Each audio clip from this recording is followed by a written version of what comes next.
Okay, here is our current mailbox.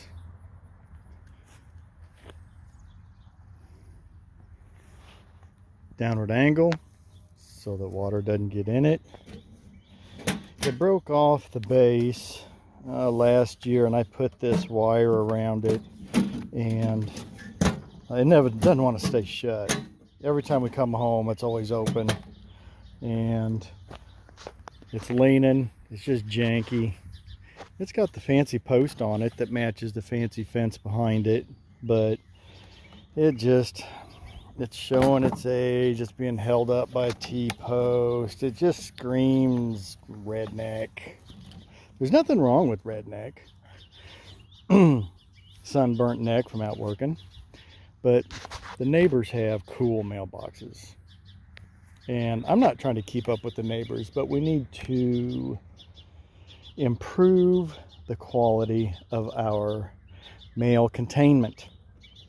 So, after giving it much thought and much deliberation, I come up with a couple ideas, but the wife and I was in the garage this morning cleaning and come up with a good one, so we pursued it. And here's what we come up with. Okay, so this is what we come up with. This is an old reclaimed bottle Dad used in refrigeration. It's color coded for the specific refrigerant that was stored in here when vacating a system and the refrigerant was usable or scrap. It would always go into a reclaimed bottle, meaning it was no longer virgin. So this was one of Dad's old reclaimed bottles, and it was empty, so he must have dropped it off at the recyclers and exchanged it for another one. But all I know is he's had this one for years and years, and when we got to it today, there was nothing in it, thank goodness. So what I did was I removed it, made sure there was no refrigerant in it, because that's EPA violation to vacate what's in here out here. That's what's depleting our ozone. You go to jail and are stiffed with a wicked fine. But no, it was empty, thank goodness. So I took this out, and so what we're going to do is we're going to lay it on its side here. And as you can see, I've already cut the bottom out. And this is aluminum.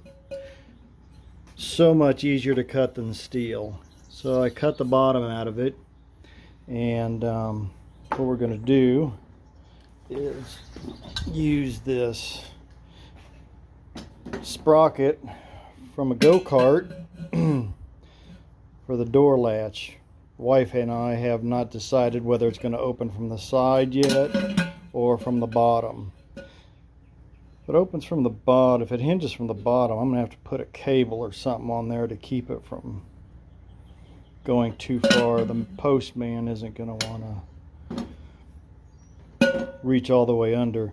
And then for a knob, the valve, which came from in there, I'm going to mount here for the handle. So that's where it stands right now.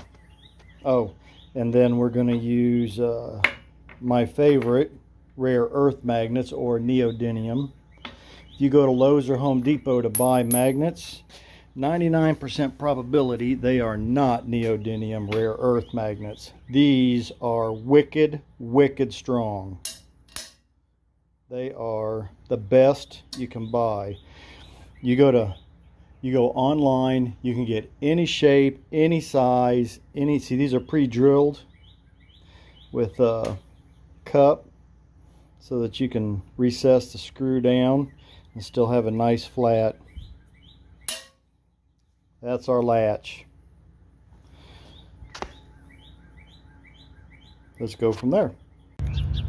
Okay, there it is, done. Reclaimed tank, 4x4 post. I did not, just because the valve had a nose on it. And we have a sprinkler flag for outgoing mail. Bolt at rest on. We have a polyurethane clear coat on it, just so that the rebar handle never rusts. And it may rust, but I can always take it off and hit it on the bench grinder. Drilled a hole there in case it leaks a little bit, but there's a lip that'll keep it from getting back into the mail. And then the neodymium magnet. There it is. All done. Just got to get some numbers and names on it.